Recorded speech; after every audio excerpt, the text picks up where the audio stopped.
wabarakatuh. Hai, perkenalkan nama saya Janessa Nasmi, peserta Latsar CPNS Kementerian Pendidikan Tinggi, Sains dan Teknologi Angkatan 5, Kelompok 3 tahun 2026.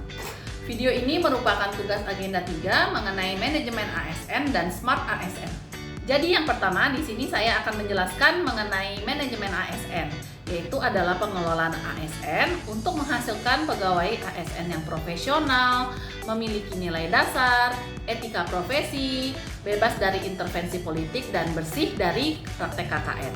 Nah, ini tercantum pada Undang-Undang ASN Nomor 20 Tahun 2023. Nah, merit system adalah salah satu sistem yang digunakan untuk mengelola SDM ASN saat ini. Lalu, apakah teman-teman sudah sering mendengar tentang merit system?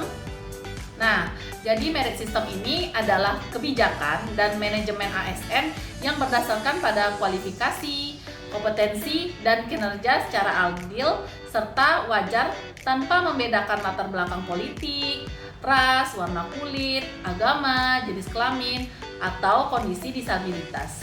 Ini juga tertuang pada Undang-Undang ASN Pasal 1 Butir ke-22. Kemudian adapun prinsip-prinsip dari merit system yang harus dijunjung, yaitu yang pertama harus objektivitas dan menolak diskriminasi. Artinya menerapkan kebijakan seperti rekrutmen, seleksi, dan promosi dilakukan berdasarkan standar kompetensi yang jelas dan objektif, bukan berdasarkan kedekatan personal saja atau latar belakang personal. Selanjutnya yang kedua, kesetaraan kesempatan. Jadi setiap ASN memiliki peluang yang sama untuk mengembangkan karir berdasarkan prestasi dan kinerja nyata, bukan semata-mata hanya senioritas. Dan yang ketiga adalah perlakuan yang adil. Jadi ASN yang memiliki prestasi akan diberikan penghargaan, sedangkan ASN yang melanggar aturan akan tetap dikenakan sanksi yang berlaku secara adil. Nah, pastinya ada manfaat dari aplikasi merit system ini, yaitu pertama mendukung akuntabilitas pelayanan publik, seperti meningkatkan profesional kerja.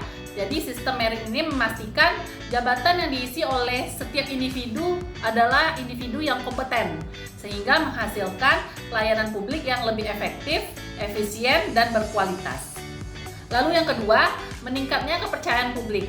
Jadi pelayanan menjadi lebih responsif terhadap kebutuhan masyarakat karena didorong oleh birokrasi yang berintegritas. Nah, manfaat yang ketiga yaitu menjamin keterbukaan dan keadilan seperti transparansi dan keadilan dalam pelayanan. Contohnya, proses pengisian jabatan bisa dilakukan dengan secara terbuka atau open bidding. Lalu, memberikan kesempatan yang sama bagi setiap ASN untuk berkembang dan menduduki jabatan yang lebih tinggi. Selanjutnya, penilaian kinerja yang adil juga tidak kalah penting, seperti memberikan penghargaan, kompensasi, dan promosi diberikan kepada pegawai yang memberikan kontribusi yang nyata. Ya. Nah, yang kedua, teman-teman, kita akan membahas mengenai Smart ASN. Teman-teman nih pasti sering mendengar tentang Smart ASN ya. Jadi ASN dituntut tidak hanya pintar secara intelektual, tapi juga pintar dalam perkembangan teknologi. Nah, ini dapat memberikan dampak positif ya untuk meningkatkan kinerja lebih cepat, efisien, dan akurat. Jadi, sebagai seorang ASN yang smart, kita harus memiliki kompetensi dalam bidang literasi digital. Nah, ini sangat berfungsi sekali loh teman-teman sebagai landasan utama kita dalam beradaptasi dengan sistem perkembangan yang berbasis dengan teknologi. Nah, lalu kenapa sih literasi digital ini sangat penting bagi Smart ASN?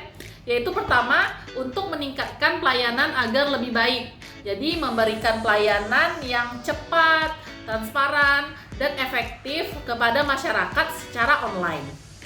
Lalu yang kedua, meningkatkan produktivitas kerja dengan cara pemanfaatan teknologi yang lebih maksimal. Nah, ini teman-teman yang tidak kalah penting juga untuk kita ketahui mengenai 4 pilar literasi digital, yaitu yang pertama tentang keterampilan digital atau digital skills. Jadi, keterampilan digital ini adalah kemampuan teknis kita untuk menggunakan perangkat ataupun aplikasi dan layanan digital secara efisien. Contohnya nih teman-teman, yang pertama bisa menggunakan aplikasi perkantoran, atau platform komunikasi, atau juga bisa menganalisis data menggunakan digital.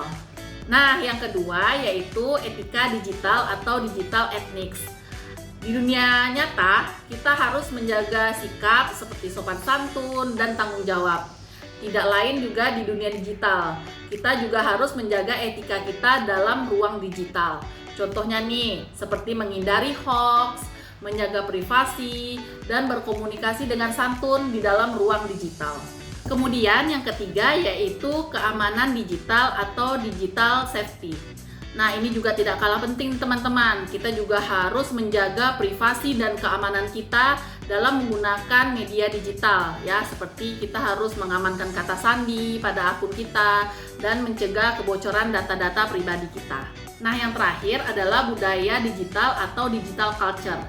Nah, ini adalah salah satu cara kita untuk beradaptasi pada budaya kerja yang berbasis teknologi, termasuk cara kita berinteraksi dan berkontribusi di lingkungan digital. Nah, jadi itulah penjelasan singkat saya mengenai manajemen ASN dan Smart ASN. Terima kasih sudah menonton. Salam ASN, semangat dan bangga melayani masyarakat.